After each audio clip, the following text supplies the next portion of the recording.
The time I was just partying, I was just doing what every 18-year-old does when they're first away from home. Courtney grew up in Dallas, Texas. Steeped in privilege, she knew nothing about the realities of addiction. When she went to college, she was introduced to the party scene, and she was all in. My mindset was just like, I'm here for it. Like, let's just try it all. Again, not wanting to escape anything, not numbing myself, just pure curiosity. As things got more serious, Dabbled in like the Adderall and the stimulant stuff, a lot of ecstasy. We went to raves. the consequences became more serious. So I spent that Christmas and that New Year's locked up in county. She got sober at 25 years old, just long enough to see her pregnancy through. But then she got right back into it and started using meth. On December 7th of 2017, a lady came up my driveway. She had a CPS badge, but she was like, until you can comply to a drug test, like, I can't let you be alone with your daughter. Will you comply to an oral swab drug test? In this episode, Donna and I talked to Courtney about what it was like entering the college party scene from a life seemingly without addiction or trauma, why she got tied into hard drugs, and how she came out the other side now with years in recovery. But before we get into it, what's up? My name's Dan, podcaster, keynote speaker, and advocate, and this is Hard Knocks Talks, your addictions podcast. We want to hear your thoughts. If you have questions or comments, drop it in the comment section below or email me at daniel@hardknockstalks.com. Every voice matters, and we want to hear yours. Now, let's get into it. This is Hard Knocks Talks. What's up, Courtney? How are you? Hey, good. How are y'all doing?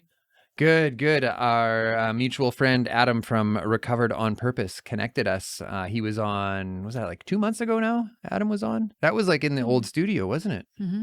Yeah. Mhm. So that was over a month ago now. Yeah. And he said, you have to meet my friend Courtney. And I said, I agree. And here we are. Here we are. Yeah. So is there anything that you'd like to say before we jump in? I'm just grateful to be here. Grateful to be clean. Awesome. How long's it been now? I have been clean and sober since March 3rd of 2018. And how did that get started for you? Like, was that something that you grew up into, or did that come on in your teenage years? Tell us how it got started. Yeah, so I definitely did not grow up around it. I was given everything on a silver platter. My home life was great growing up. My parents divorced when I was 12, but it wasn't like a traumatic event, right? They were just better separate. And both of them were always involved in my life. There was never this estranged relationship with either one of them. Me and my sister grew up going to church every Sunday morning, every Wednesday night, Church of Christ, which is a little bit more, orthodox than some of the other denominations. Mm-hmm. We went to church camp every summer in our youth group, did VBS. In school, I did student council, National Honor Society. I was in band. I was a total band nerd. Did volleyball, basketball. I was on debate team. I mean, all the things. Wow. And there was 900 people in my graduating class, and I graduated 76th. So I Holy was in the moly. top 10%. Yeah, I was pretty great back then. So hang on now. What were your thoughts on people that like drank and used drugs at that time? Like, was this something that you even dabbled with a little bit at that time, or was this not at all? I went to maybe 5 parties, and I did start smoking cigarettes when I was 16. That Hmm. was the extent of my delinquency, but, my parents were pretty strict, so I was always kind of scared to go to parties because I would always, I didn't wanna smell like alcohol. I didn't wanna have to lie and say I'm spending the night somewhere and then get caught in the lie. It was just, like, way too much effort, into covering my tracks. So I went to a few here and there, but I never got obliterated, and I was around weed a little bit, but it was the one time I tried it in high school, I just got super paranoid. I didn't enjoy it. It was just not in my realm of thinking. Like I was laser focused on college and, making sure my grades stayed up and, making that extracurricular list as long as I could to make sure I got into the college that I wanted to go to. Hmm. What Wha- were your aspirations for college? Like, So, I wanted to be a forensic psychologist. Oh, wow. Wow. So, yeah, talk about aspirations. Yeah. Mm-hmm. And this sounds so silly. Like I hear myself as I'm saying it, but I watch CSI like all the time and Forensic Files and like all those shows. And Mhm. I just thought like that stuff is so cool. And the way the brain works just always interested me. A lot of people would select like basic stuff for their elective classes, but I really wanted to take advantage of the fact that I could take psychology because it interested me, and usually when you're interested in something, you excel at it Mhm. naturally. Um, Anyway, so yeah, just basically CSI and my Psychology 101 class my junior year. Uh-huh. Right And on. so you graduate. I assume you graduated well and go Yeah. to and university. So like when did things start to happen? Like when did drugs and alcohol start to seem like a good idea? So I graduated in May 2007 and I left for college in August of 2007. And I got my first arrest October 10th of '07. So when I got down there, I think it's just kind of natural to want to, experiment and see what's going on. And, I guess maybe having a stricter household made me a little bit more curious just because I was too paranoid and scared to do anything in high school. And so, mommy and daddy paid for my car, they paid for my tuition, my books. I lived on campus in a dorm, a co-ed dorm. And so there's parties there in itself, just being, Mhm. in a building full of 18, 19-year-olds. Um, but yeah, college started and I had kind of an easy caseload or semester courses. And I just went to parties just, to get out there, just for the social aspect. And everybody was drinking all the time. Like it didn't seem like it was a problem. I was able to keep my grades up. I went to Texas State in San Marcos, which is a little further than Austin and not so quite up to San Antonio, which are two pretty major pinnacle party cities. And there's a river down there that we would float on and stuff. But I was just kind of doing what everybody else did, and it wasn't even peer pressure. It was just kind of the desire to explore. Really, I wasn't trying to escape reality. I didn't have any traumatic, issues that I was trying to numb myself from. Mm-hmm. I was just curious. I didn't ever really get to experiment in that scene, and so, my roommate was a part. I mean, everybody partied. I didn't really know anybody who didn't, and so um, I just started going to like frat parties and keggers, and obviously football is a big thing in Texas, and so they would tailgate before games and things like that, and it was just fun. And so I was down there. Well, the very first arrest I got was a minor in consumption. And actually, my parents didn't even know about that until I published my book and I wrote about it. So I did everything. I mean, I worked, I went to the classes, I did everything I could to make sure I took care of that. It wasn't an arrest, it was a ticket, a minor consumption ticket. So hang on. So I was Before we get too far away from it, I have a question now. And am I old or like when as soon as okay, thank you, Courtney, thank you. There's a second part of this question. Because as soon as Courtney said, I went to a co-ed dorm, my first thought was like, that shouldn't be a thing. Am I right though? Like, do you think that like a co-ed dorm, does that seem like a good idea? It Let's put all does. these 18, 19-year-old kids that have never experienced the world before in a Yeah. place where they can just It does not sound no. like a wise. Okay, so I am old, but I'm also not crazy on that front. Well, no. You are But not crazy. And they did have same-sex dorms. I mean, there were options if I wanted to be in an all girls or, So whatever. They had that option. you chose that? I mean, yeah, but it wasn't just because like, I mean, oh, there's yeah. gonna be boys everywhere. um, yeah, I mean, I think my parents trusted me enough to be like, okay, she's an adult now. She's only 18, but she's out of the house. Like she's gonna do what she's gonna do. So, they had enough confidence in me to be smart, which Mhm. they shouldn't have. But yeah, Which was a bad choice in retrospect. for sure. So okay, I mean, like this is I would say that your story, compared to the stories that we typically hear, this is a bit atypical. Usually there's early. What are we laughing at? Barb. She's What's like, Barb well, saying? same-sex dorms didn't work for me either. Oh yes, uh, Barb's gay. I always hesitate before I say that, and she's told me many times. She's like, "You can say it. It's okay." So, anyways, yeah. Well, there you go, Barb. I don't know. I don't know where we can even go from there. There's no easy answer. There's no real, safe place, Yeah, for lack of a better word, I yeah, guess. yeah, yeah. Nothing can save you. So, but anyways, like I was saying, like your story's kind of a bit atypical. Typically, what we hear is drinking starts early. Drinking starts as a result of environment, like it's everywhere in their environment or trauma or something. You had a great life, by the sounds of things, and admittedly so, you say, and it happened anyways. So. How long did this go on for? Just like the partying, everything's under control, life is good. Like, how long did that go on for?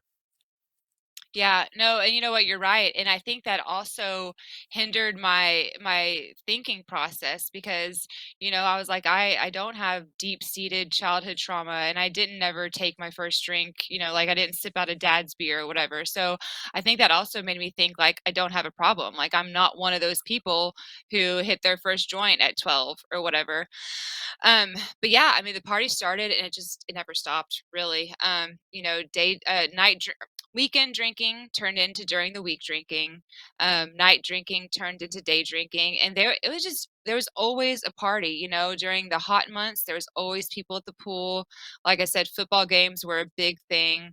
Um, People who are familiar with the Greek community, there's Rush Week, and there's just always something going on. And I justified it because I was still able to maintain my grades. I never really let those fall below a 3.0. I was pretty studious. I mean, however much of a healthy balance you can find. But really, I just learned how to, use Adderall to counteract my hangover and my, passing out drunk type thing. But October of '07, so 2 months after I was down there, I got pulled over for going 5 miles an hour over the speed limit, and the officer shined the flashlight in the car, and I had a Xanax bar in my little cup holder, next to the driver's seat, and I hadn't really been into that thing, but it was around, and again, my mindset was just like, I'm here for it. Like, let's just try it all. Again, not wanting to escape anything, not numbing myself, just pure curiosity, experimenting. And, unbeknownst to me at the time, my little addict brain decided that more is better and it's still not enough type thing. Mm-hmm. Um, so the drinking and the exposure to all the things continued all throughout my freshman year. I came home for the summer because dorms closed and I was still living on campus.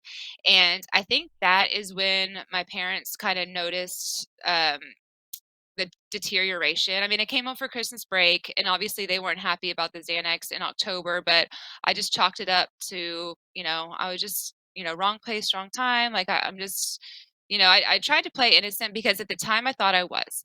At the time I was just partying. I was just doing what every 18-year-old does when they're first away from home. Mm-hmm. So, like I said, because my grades were still up, they didn't really do anything. They bailed me out in October for that possession charge, and I was okay. I didn't have any more run-ins with the law the rest of that year. I came home that summer, so summer of '08, and that is when I kind of realized, like, maybe I have a problem because I was taken away from the party scene, but I found people here, which is Dallas, here to party with, right? Mm-hmm. So it wasn't like, okay, I'm not in that environment, so I'm not going to do those things. Now I was out of that environment and I was like I need to do something. Like, and then of course I was like, it's summertime, like, I always had a reason. I always had like, okay, I can drink because, XYZ, fill in the blank. We're all familiar with that.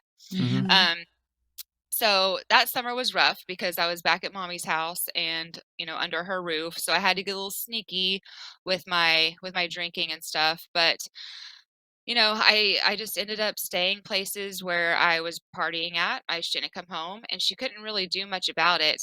Um, because, I was an adult now. So even though I was under her roof, I still felt like I deserved the free reign because now I'm a college kid. But I did work. I was a lifeguard that summer for our city pools. So um, that summer she did, and now she talks to me about it too. And now she's like, "Yeah, I should have seen the signs. Like they were all there." But that's pretty much everyone's story, like in Mm-hmm. hindsight or in retrospect. Um, anyways, and that summer I did a lot of experimenting with other things. I found a little group in my area of town, and I did the club drugs. I would roll and do some acid, all the different things that I didn't actually have a chance to do down at college. And I met a guy, and he actually gosh, oh, that was just such a toxic relationship, unbeknownst to me at the time. But anyways, met him up here. He applied to go to Texas State with me, and so the fall of '08, I brought the party back to Texas State, and we were together. We were in love. I mean, I just thought I was in heaven because now I had someone to party with, and he was a partier. And we just went back to school, and I kept my grades up, but I kept partying too, and that continued. He rushed a fee, so of course I was there He all the what? time with him. Sorry, he what? Rushed a fraternity. Rushed a fraternity. Mhm. What does that mean? Yeah. Yeah, so, when you're a student, they have Greek week. So there's like Lambda Chi Alpha, Chi Omega. There's all the different fraternities for men and sororities for women. And when you rush, that means you kind of, for lack of better terms, apply to the fraternity. And they take all their applicants and like corral them and haze them, and they throw all these parties, and you basically make the cut or you don't. And so when you rush, you're going through this process of applying for the fraternity of your choice, and then you're kind of like their little, I don't know if I can cuss on here, Bitch. but you're like their little, yeah. Yeah. Yeah. That's a um cuss. and do what they say. Well, I mean, and you do what they say when they say, they say jump, you say how high. So he Mm. went through this process and he got accepted. It's kind of like interviewing for a job, I guess, for Except with metaphor. like way more Um, alcohol and like probably injuries. yeah, Yeah. yeah, for sure. Um, so he got accepted, and so now I was the girlfriend of Lambda Chi Alpha's newest fraternity member, and yeah, so we just kept doing our thing. We did a little more like cocaine and dabbled in like the Adderall and the stimulant stuff, a lot of ecstasy. We went to raves. We did all the things in Austin, which Austin's notorious for like keep Austin weird. A lot of music festivals. I mean, just all the things. Because now I had a partner in crime, right? Mm. Now it was a little bit more justified. And I mean, I was in Hmm. love. Let me tell you, I thought I was going to marry this fool and we were just going to have the best life ever. Oh man, this Um, is this is ringing a bell. I mean, not the hazing and the fraternity stuff, but yeah, What, Donna. marrying the fool? Yeah. Well, no. Is that what you're pulling from this? Yeah. So anyway, sorry. Like, so when did like you mentioned that when in the summer of '08 or whatever you went back home. Like, did you that you must have had friends back home that you left to go to college and then you came back and you brought the party back with you. What did your friends that you knew from before have to say? Were they like, man, you are on one, or were they, or did you pull them in with you? No, at the beginning, they were just like, "Oh yeah, Courtney's home, like, let's party." And we did, but it became clear very quickly that I would not stop. They would have a few drinks at happy hour or would drink a couple pitchers. They're like, "Okay, we're done." And I'm just like looking at them like, "Why?" Like, we're obviously not blacked out yet. And none of them really Obviously. like shunned me. They weren't, "Oh, there's my cat." Hey, cat. They weren't like um they didn't, like, okay, we're not hanging out with you. They actually always took care of me. Like they made sure I got home. They made me try and drink, a cup of water in between shots. I mean, I actually had some good people, but it didn't take long for them to be over it, right? Like it got really exhausting for them because I would do embarrassing shit. Like I would cause a scene. I don't remember a lot of it, obviously. Um but people can only tolerate that for so long. And I mean, they were good. They were my friends, but they weren't like my ride or dies. You know what I mean? Like they had no obligation to stay to party with me. Mm-hmm. But fast forward to the junior year of college. So this went on. I mean, and I had a few public intoxications, a couple weed charges, paraphernalia, all misdemeanors, a lot of them, quite a few of them, but no felonies or anything. Mm-hmm. Um, but, fast forward to junior year, me and the boyfriend broke up because mommy and daddy decided that I needed to come home. Like I had 1 year left to get my degree, and they simply couldn't afford tuition and bail. Like it was getting ridiculous. And they just saw, my soul being sucked from me. I mean, I would come home and I'd just be like a shell of a person.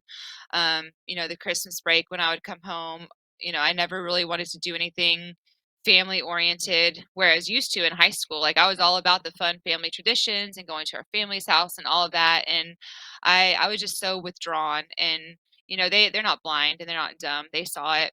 And so the Christmas holiday of junior year, they're like, go take one more semester, like that's all you have, so do what you need to do, get it out of your system, you're coming home.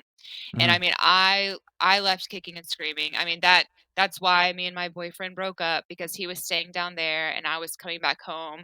And I mean, I was like, I don't think I've ever that amount of rage, because obviously I was being taken from my little bubble, but I had 1 year left, and they paid for tuition and books and all the things, and I was so flabbergasted. Like, how are you going to pull me out with 1 year left? But I'm glad they did, and honestly, they probably should have done it sooner. Looking Mm-hmm. back, again, always in hindsight. Mm. So I came, and I mean, it was bad. I didn't even go out to party. I would go, I came home. I actually ended up living with my dad, and I would just go to the liquor store and get my vodka. That was my poison. And I would just drink all day, all night. I would do like little waitressing jobs, just like bullshit stuff, nothing, no like big girl jobs yet. And I mean, I would just drink. Just literally, I had the master bedroom in my dad's house, and so I had my own bathroom, my own bedroom. I would go out to the kitchen to get like a mixer or a chaser, and I would just sit in my room and just drink. And it was a mix of being brokenhearted, from my relationship, being like, okay, like what the hell do I do now? Like I have 3 years of college under my belt, but no degree to show for it. And so I was just in this just like fog of like, okay, like my life is over. Like I guess these are cards that I'm dealt. Like, I'm just going to be a drunk. Like, you took me away from my life. Like, what am I supposed to do now? Um, and there was a few times where I would try to not drink, and I mean, I would have withdrawal seizures. I've seized in the shower, and I like hit my head. I was seizing in my dad's car. I mean, yeah, just lots of times I would have seizures, and I'd have to go to the ER. They'd, get me calmed down, and I didn't have any kind of, epilepsy or seizure disorder. It was 100% alcohol withdrawal. So I was like, okay, well, fuck it. Like, obviously, I can't quit. Like, it's either continue drinking or like seizing. I mean, I don't. It's like a double-edged sword. Mm-hmm. Um, and I did in 2013, December. This is important month because it's when I got my DWI, my first one, my only one, but that was a monumental part.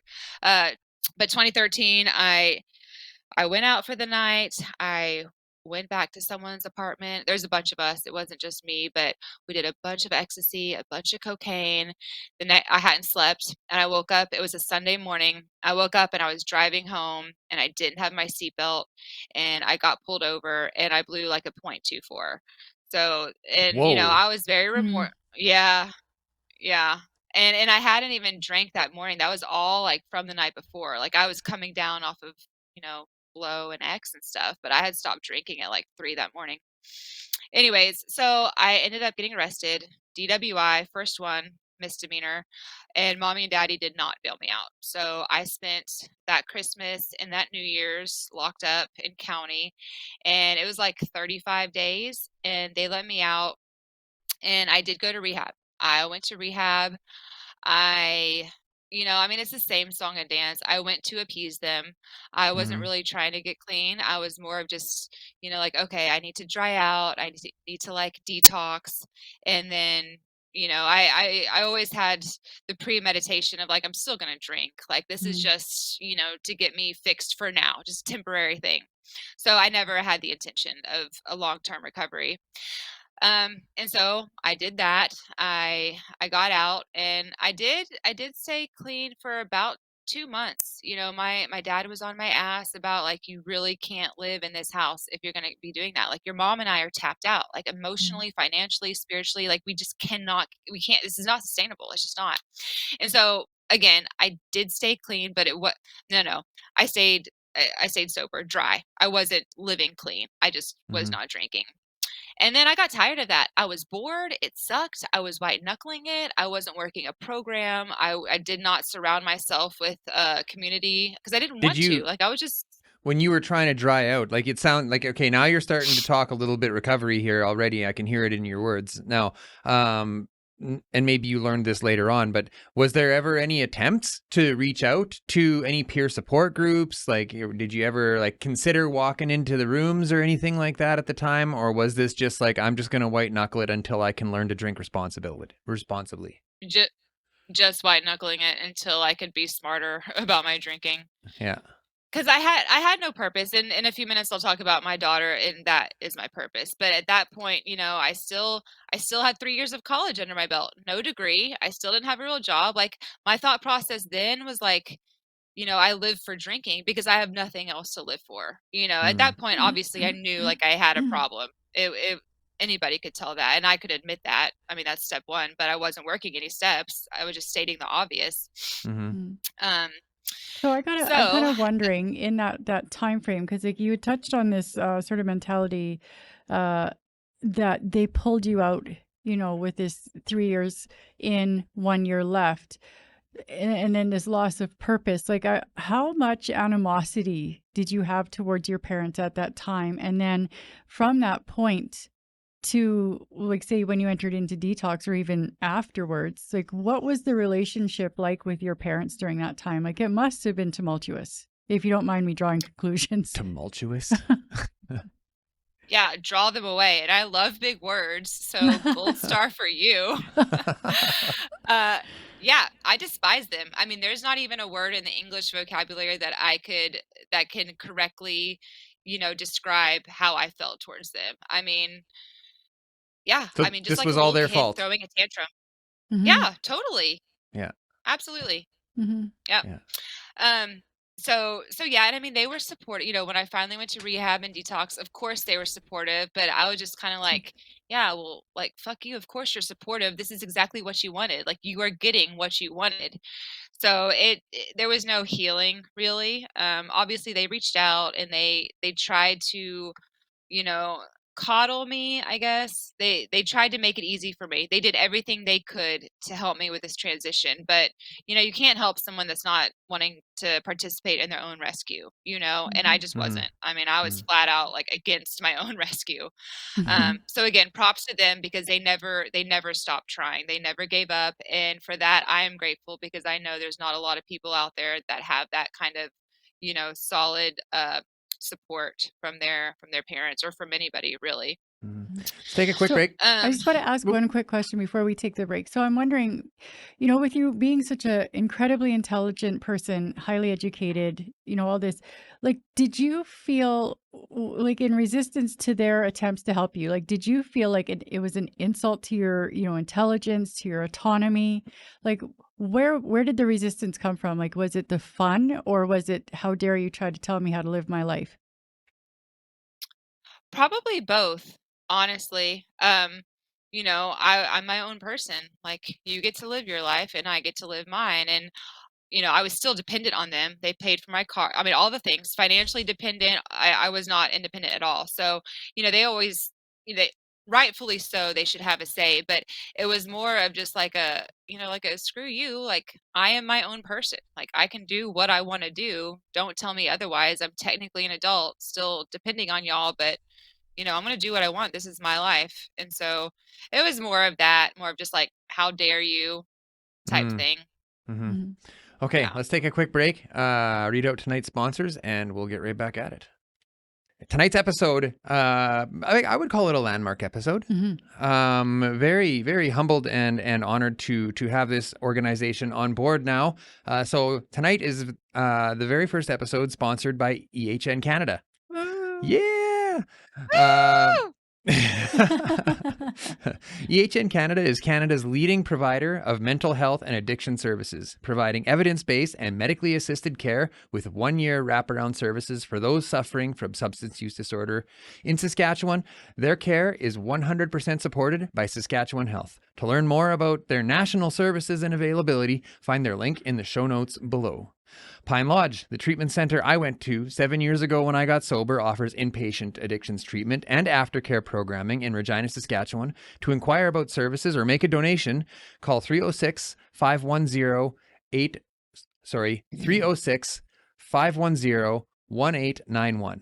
Are you affected by someone else's substance use? Family and friends can be okay and do recover. Naranon can help. Contact Ronnie at 306-731-7573 for meeting information. To make contact or to learn more about today's sponsors, to check out our new merch, or if you want to show us some love and buy us a coffee, all of those links are also in the show notes below. Donna leans over, and when she's not on camera, she still leans over and vapes. Like, so she tries to be not on camera and vapes, but I can see her. I can see her, Yeah. like, with my eyeballs. Sorry. And I'm trying to read, and I see her doing it, and I'm like, you shouldn't be doing that. It distracts me from my reading. Well, I don't want the mic to pick it up. Lean the other way so that Okay. you're behind the laptop, and then I Okay. can't. I'll still know what you're doing, but it'll be just slightly less intrusive to my thoughts. Liar. Yeah, you're probably right. So having all of that, now you did mention a daughter, and I do want to touch on that, but I'm interested to know now, what was it that was the final straw? I mean, you have mentioned throughout your story so far that there have been moments that you're like, man, maybe this is a problem, but it's also coupled with the fact that you are still blaming other people at this point, like your parents, for example, and all that. So I'm interested to know, when did it become real enough in your head that you actually started to seriously consider a different way to live? So there was 2 instances. In July of 2014, I found out I was 6 weeks pregnant with my daughter, and at that point, I quit everything. I mean, and it wasn't even hard. Like, I I don't remember having withdrawal seizures or anything. I mean, it must have been God's grace. Obviously, that would have been detrimental to my pregnancy, but I just quit. I mean, I still smoke cigarettes. I mean, I tapered down and, I eventually quit that too. But I mean, as soon as I took that test, I was like, okay, like now I'm harboring a little human inside of me. And it didn't even have, I didn't struggle at all. I mean, it was just like, okay, like this is it. This is a real deal. Like this is what I've been needing, to give me purpose. And so I was able to stay clean and sober the whole duration of my pregnancy. I had her in February of 2015, the day before my 26th birthday. So that's kind of special. And it was after I discovered that I wasn't able to breastfeed. And I can't even tell you my thought process. I mean, I don't know when it clicked, why I thought it would be a good idea. And I go into this in my book as well. But one night I was just like, okay, like I had the kid, she's good, she's healthy, and I deserve a drink. I mean, and especially again, always looking back, like that is just so far, like obviously like I hadn't learned anything. I learned that I couldn't drink when I was pregnant, but as soon as not a month after I had her, I was just back at it. And even, I mean, I picked up right where I left off. It wasn't a slow progression. I mean, I was just back at it. The vodka and buying the vodka from the liquor store, coming home. Um, and it got to be where I couldn't parent well because I was so obliterated. And so that's when I started really dancing with cocaine. I actually ended up getting a job. I don't want to waste too much time, but I got a good job and I still am doing what I was doing back then in the medical field. Anyways, I went back to drinking as soon as I had her, started messing with cocaine because I could not stay awake. I could not drive. The job that I'm talking about is a night shift job. Obviously sleep studies are done during the nighttime. So, Mhm. I would drink all day and then I'd show up to work and clock in and just be like hammered after 2 hours. Like that's not sustainable. So instead of quitting, obviously, I went ahead and started doing some cocaine. Not some, a lot. It started to get really expensive. My nose was hating me for it.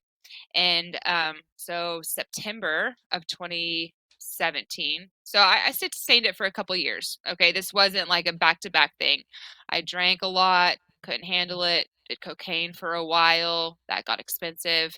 And then fast forward to September of 2017, my guy was just out of blow and he had ice. I mean, and ice, heroin, and crack were always the three drugs that I never touched. I did all the hallucinogens and psychedelics and the stimulants, but not heroin, not crack, and not meth. They were just too hardcore for me. I mean, I just couldn't fathom ever doing that because every story I heard, nodding off doesn't seem fun to me. And that's, obviously what downers kind of do.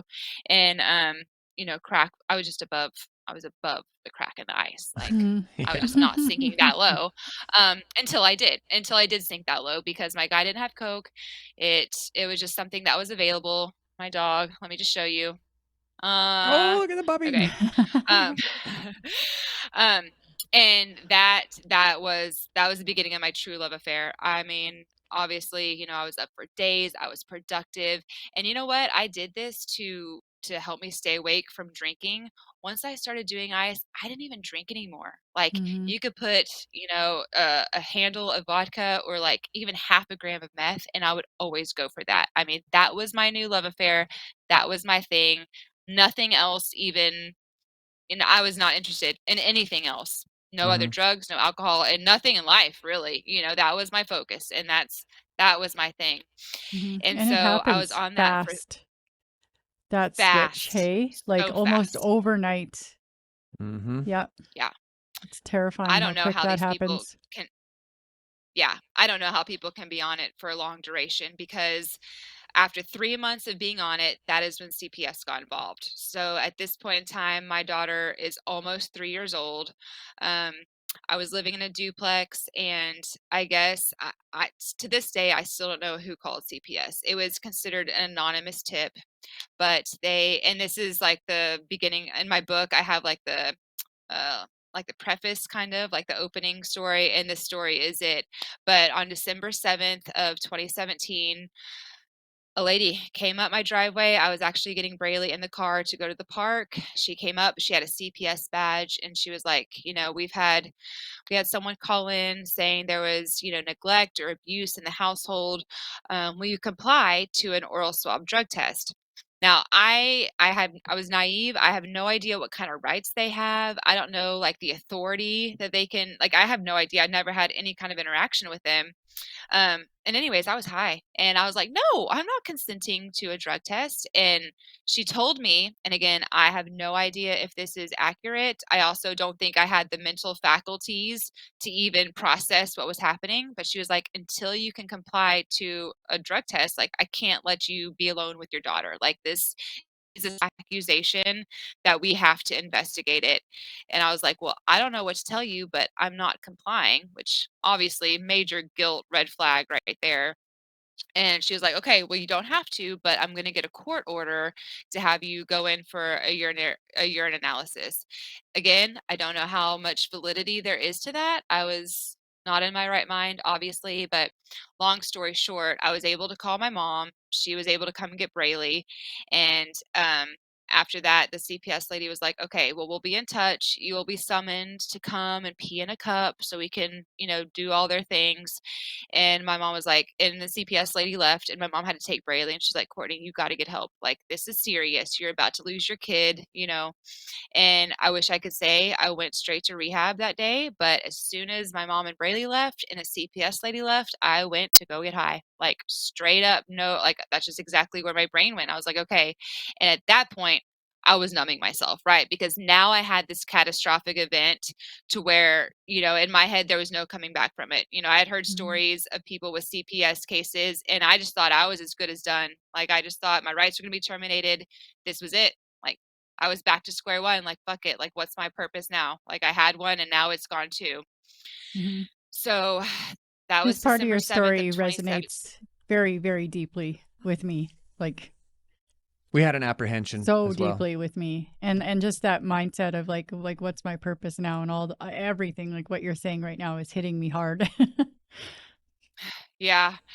It sucks, and I've heard a lot of stories too, a lot of testimonies and speaker meetings, and it's so common and it's Hmm. so heartbreaking because there's a lot of people who don't make it out from it, you know? Hmm.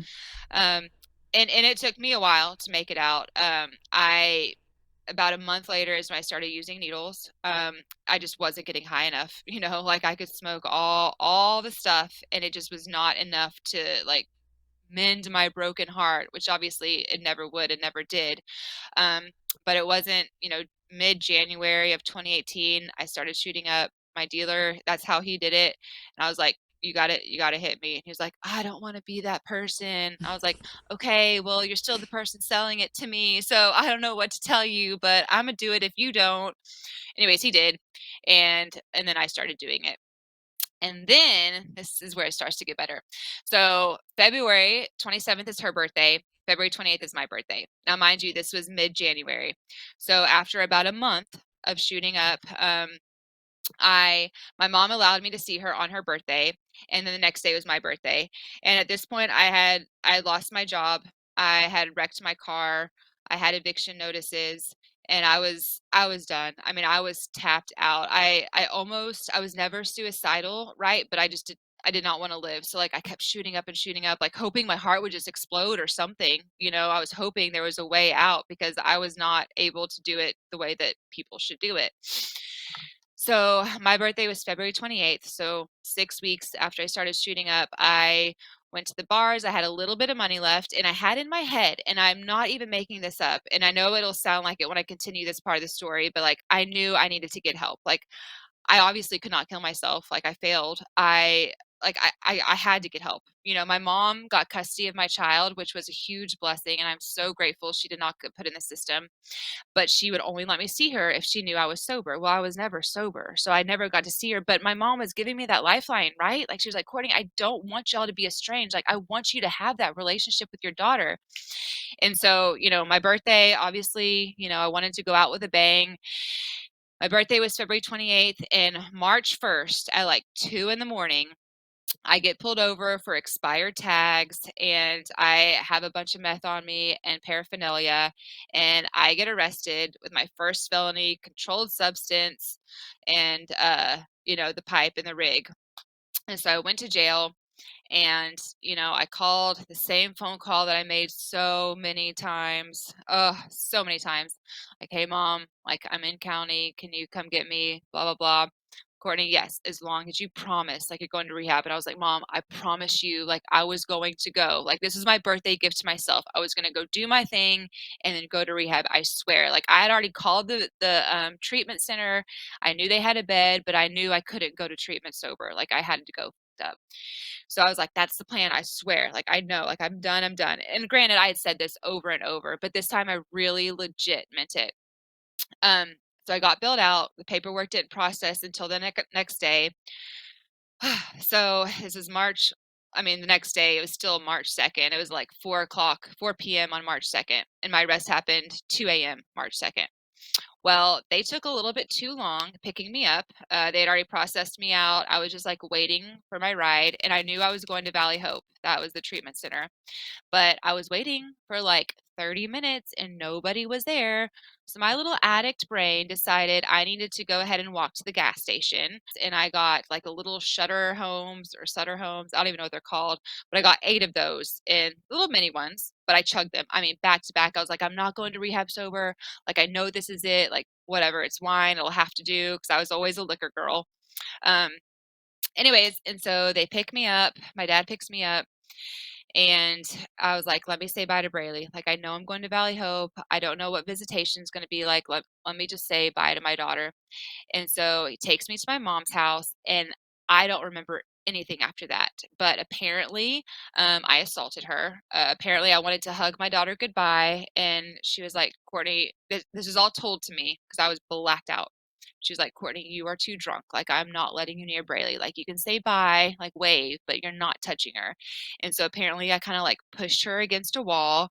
And next thing I know, the same officer that arrested me, that my previous time was at my mom's house. And she was just like, well, I guess you really like jail. And again, this was all told to me because I didn't sober up until I was in the jail cell. And so I spent the night in jail that day. So March 3rd, they bail me out. They are there when they are giving me all these lifelines, y'all. Like, I am so grateful. Like, who does that? Who keeps coming back and back and back time and time again after all these times I fuck up? Like, who does that? Like, they might be certifiably crazy because I would be done Oh. at that point. So March 3rd, and that's why I consider March 3rd my sobriety date, because even though March 2nd was my last time I drank, I like to consider my date the first day I don't have anything in my system, right? Like, I didn't touch a drink, didn't touch a drug. Like, I have not had anything new. I mean, obviously it takes a while for your system to filter things out, but I hadn't put anything in my veins or in my mouth since March 3rd. But so they pick me up, I go straight to Valley Hope, and it's the same song and dance. A lot of rehabs are pretty similar. The cognitive behavioral therapy, the detox for 4 to 5 days, and then is a 28-day program, which in my opinion is not long enough. I made it be long enough for me because I needed it to work. But knowing what I know now about all the things, I feel like 28-day treatment centers are just not cutting it these days. I mean, the relapse rate is just insane. Mm-hmm. But I made it work. I had to do a divert court program, which gave me the opportunity to get my felony expunged. I had to do all these classes, go to counseling with CPS. I had to go to their one-on-one counseling. I had my drug court program I had to do. We had, court sessions we had to attend every week. We had, all the things, group, gender group, process group, like so much. And then I did intensive outpatient, and I did follow-up care with my treatment facility. And eventually I got, and obviously with my drug court program, I had to go to NA and get my paper signed, or NA and AA. I dabbled with them both. I like them both. Got a sponsor, did the 12 steps, and I really gave it my all. I went back to church. And I just started doing all the things because I was just so tapped out, and my parents were too. I say that, and they did. They helped me every chance they could, but I don't know that they were going to be able to help me any more times. I don't know that I would have made it back, for them to help me. I mean, we were just all depleted, and it's a family disease. It wasn't just my poor decisions. It had a ripple effect on everybody in my family. Mm. And so, I was able to stay clean and, pass all my UAs for drug court, and I was able to spend more and more time with my daughter. That was my mom's thing. As long as you're clean and sober, like, come over, come hang out, come to family dinners. Like, never once do I ever want to keep you from her. That was always her thing. It was just contingent on my choices. Mm-hmm. And so, I did the damn thing. I stayed clean. I did all the things that you're supposed to do. I got very discouraged when CPS didn't automatically recognize that and give her back to me. I had a little bit of turmoil with God, who is my higher power. As I mentioned, I grew up in the church, so my higher power never changed. It always has been and always will be mine. And but I was pissed, sober. I was pissed that things were not working on my time frame. I Mm-hmm. mean, I'm clean now. Like, give me my kid back. Like, what more do you Yeah. want? I've been like at Um, least 30 days now. I don't know why everyone's still yeah, mad. Yeah. yeah, yeah. So Definitely had that hang mindset. on now. So you hit rock bottom, obviously, and but I'm that what was different this time? Because I mean, it sounds to me like you've had thoughts in the past of getting sober, but this time something clicked. Was it the rock bottom, or did you hear something or see something else while you were down there that really clued you in? I think it was the rock bottom.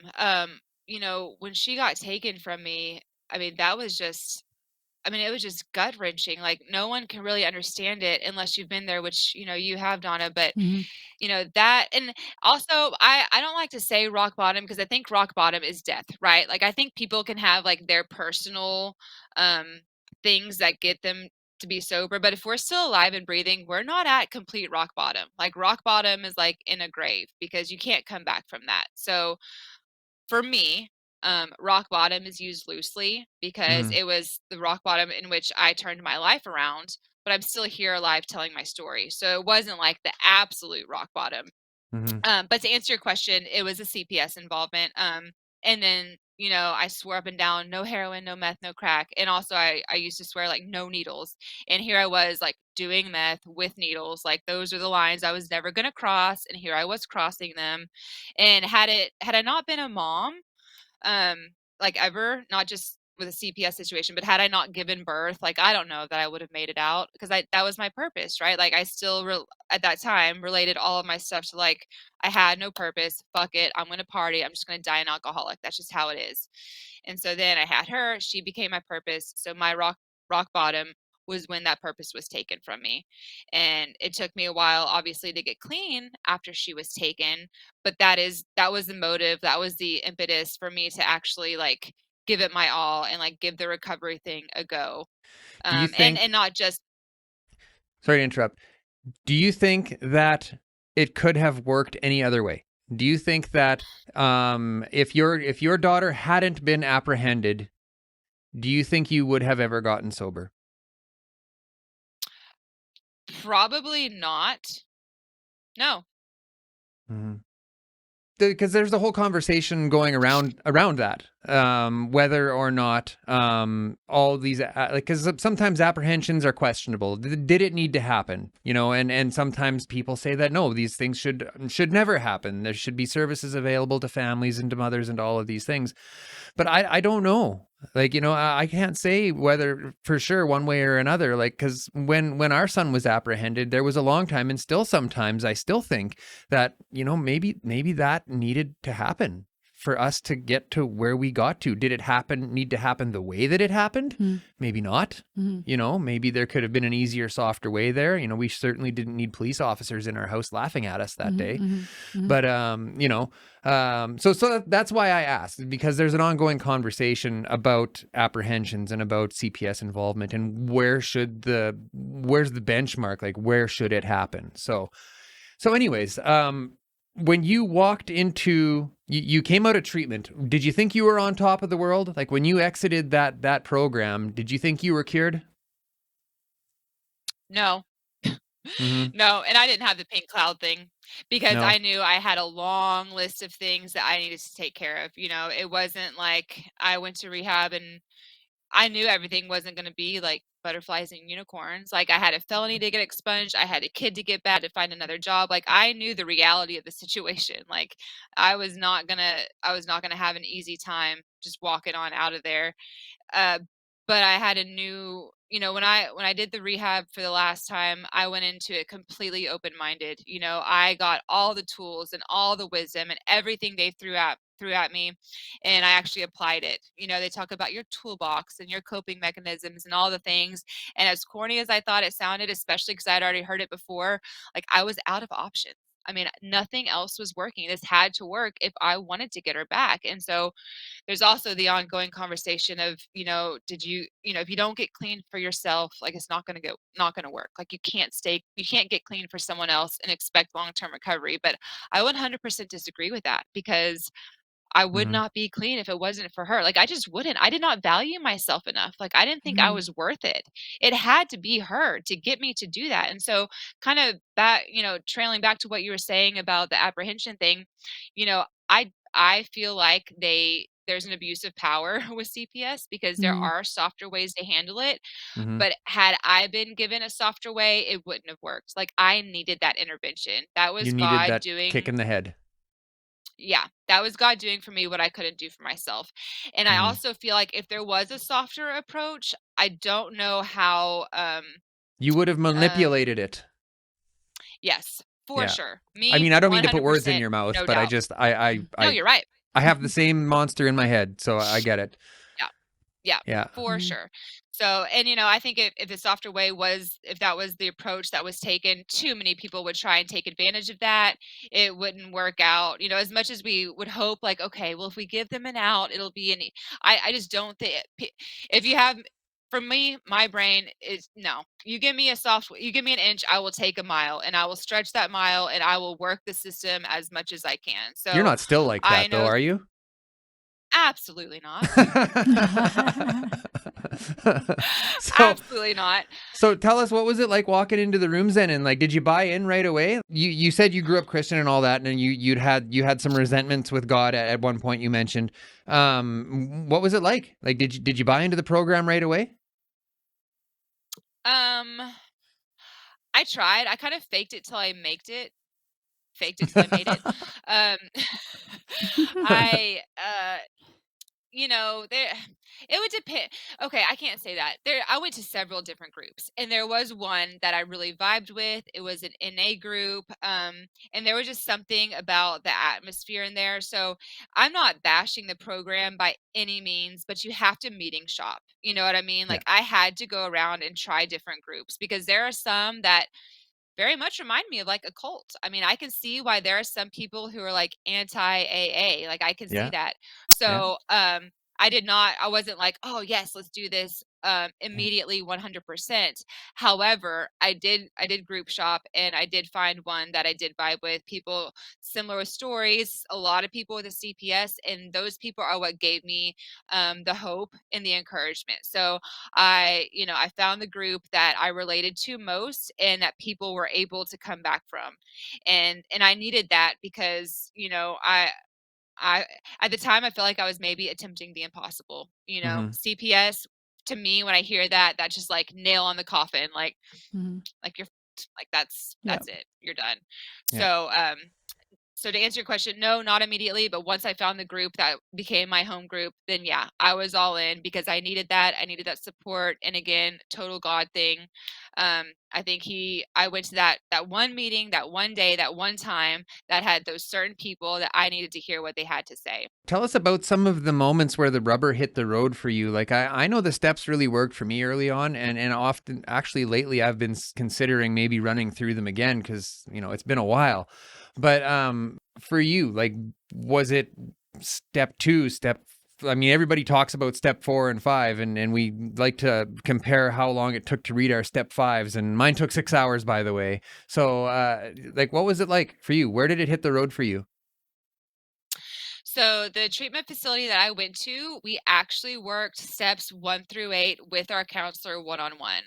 I don't know how treatment facilities are now, but that was something that I really took advantage of. They wanted us to have familiarity with step work before we were sent out into the real world. So we were able to do all the way up to making a list of the people that we owed amends to with our counselor. So after my 28 days there, I went out into the world having already worked steps 1 through 8. And just like Um, feverishly doing step 9s. I'm sorry.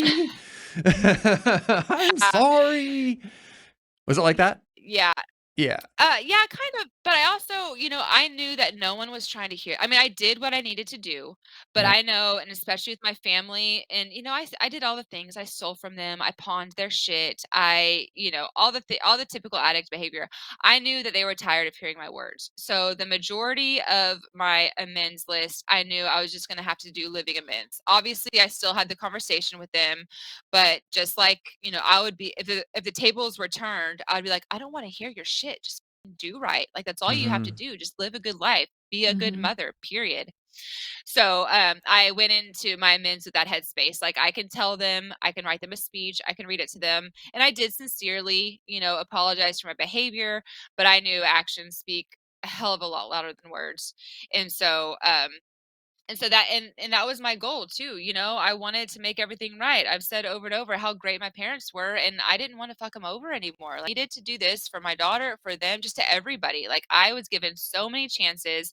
I'm still alive to talk about it. The least I can do is live a good life and obviously share my story and try and help the other addicts who are still suffering. So the rubber didn't like meet the road like one certain time. I just knew as soon as I got out, like I just needed to get going. And Mm-hmm.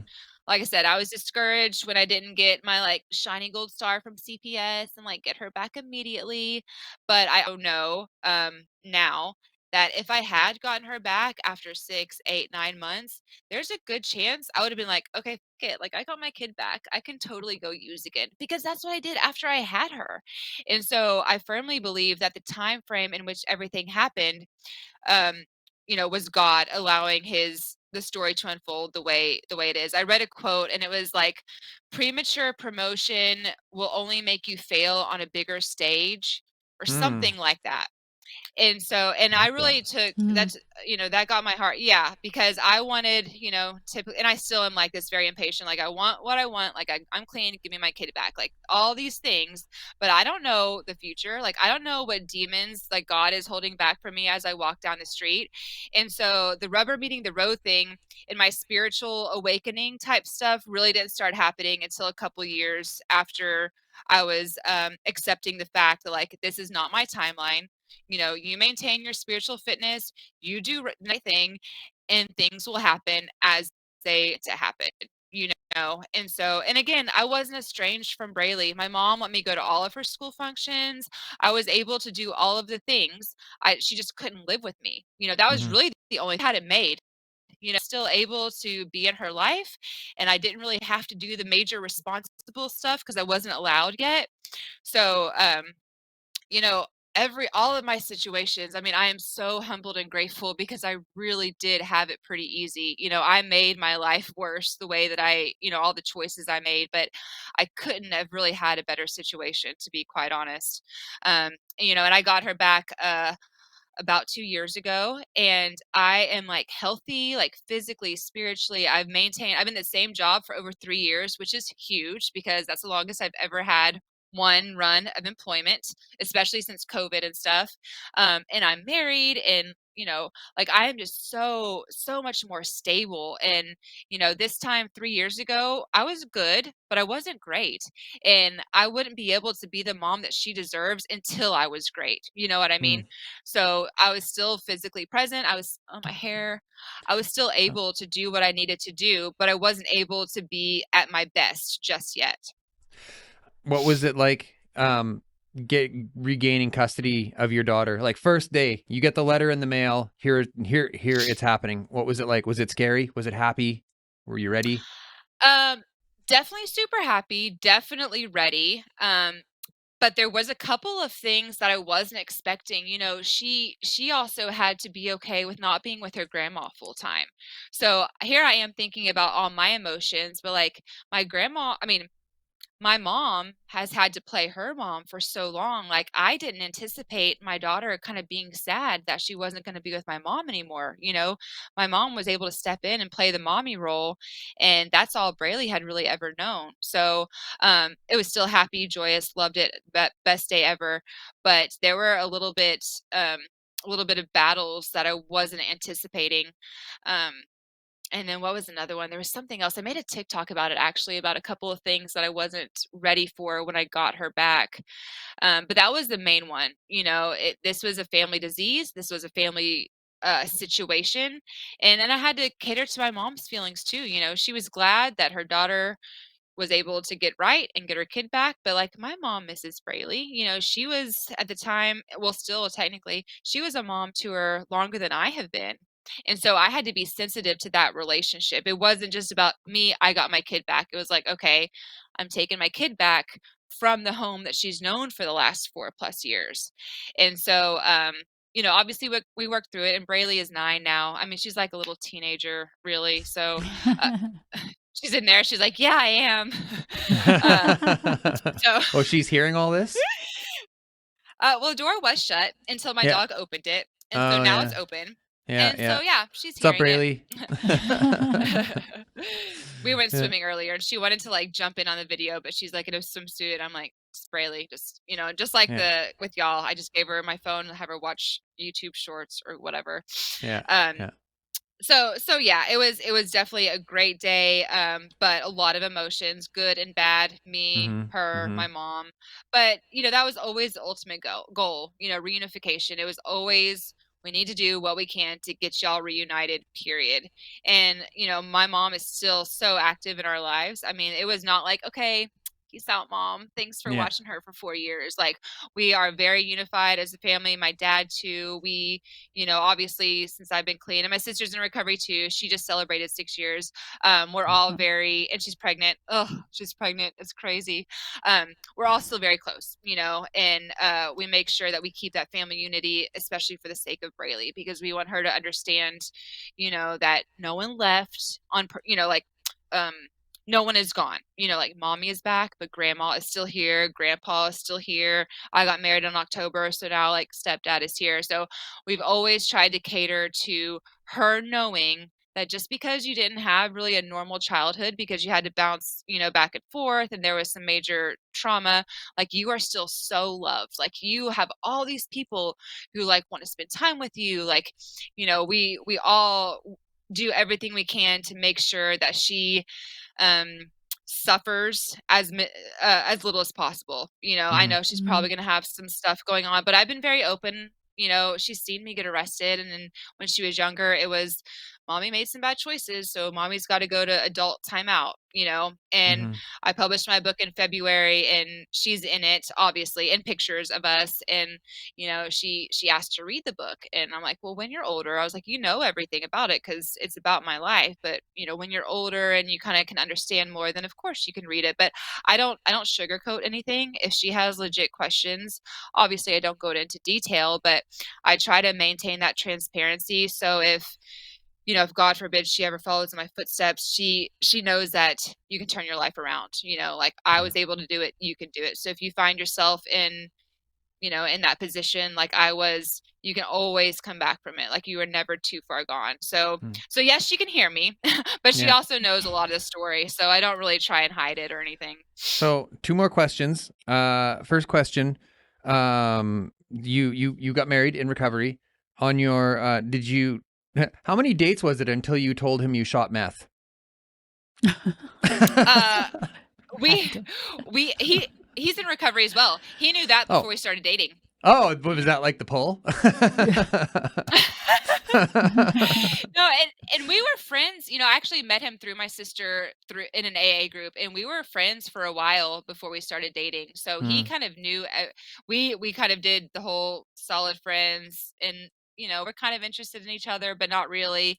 And then we started kind of vibing a lot. So my life is anything but traditional, and mm, so he knew everything about me before he even expressed romantic interest. So yeah. That's awesome. yeah. Yeah. Well, you're definitely in good company tonight, Mm. my friend. Where can people find you? Where can people find your book? So the book is on Amazon. It's my name is Courtney Proper now, and the book is called The One Brought Back, and it's like $10.95. And in the book, and then I'll also say it right now, my email address is in the back of the book, and it's Courtney, Courtney at recoveredonpurpose.org. Awesome. Right on. Yeah. Thanks so much for So, joining us tonight, Courtney. Is there oh my anything gosh, no, else? thank you so much. This is so fun. Yeah. Is there anything that you'd Awesome. like to throw out into the universe before we let you go tonight? Anything you'd like to say to anyone out there who might still be struggling? I mean, if you are struggling, no one is ever too far gone. And, there's such a big recovery community, especially online. There are so many resources, and, people have been where you're at. No matter what your story is, there is someone who can identify with it. And so, like right now, obviously us three are more than willing to help. So if you're ready, just reach out because there's people who are willing. Awesome. Thanks so much for joining us tonight, Courtney. And that's it. We'll let you go. Take care, my friend. Okay. All right. Bye, y'all. Okay, if you got anything out of that, please hit that like button at the bottom of the screen. Leave us a comment. Let us know your thoughts. We love to hear what our community thinks about the conversations we are having on this platform. It's very important to us. It helps us improve what we do, and it helps us foster new relationships. So thanks for joining us tonight, everybody. That's all I've got for you. Take care. Say, this is Hard Knocks Talks.